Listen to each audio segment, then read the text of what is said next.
ધોરાજીમાં સફાઈના ટ્રેક્ટરની ગંભીરતા જોવા મળી રહી છે।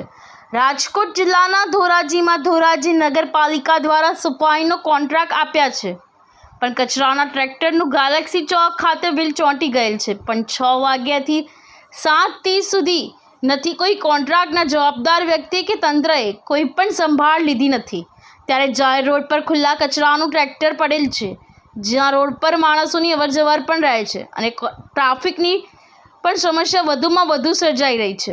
ત્યારે તંત્ર કોન્ટ્રાક્ટ ગાંધીજીના 3 વાંદરાની જેમ જોવા મળે છે। ત્યારે બધી મુસીબતો જનતા જ ભોગવે છે। જાગો જનતા જાગો। પત્રકાર રાજુભાઈ બગડા, ધોરાજી ગર્જના ન્યૂઝ। આ તમારામાં આવે વ્હીલ ખોલવાનું ની બધું? તમારો સમય અટાણે વહી ગયો ને, કે નોકરીનો સમય પૂરો થઈ ગયો છે ને, તોય તમે હેરાન થાવ છો।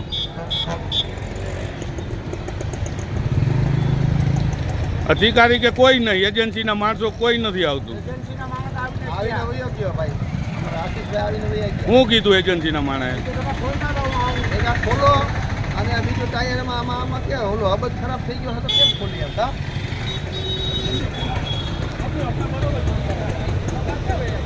વ્હીલ જ આખું તૂટી ગયું છે જો આવી તો નથી કરો તો નથી પણ વ્હીલ યાદ થશે તૂટી ગયું છે।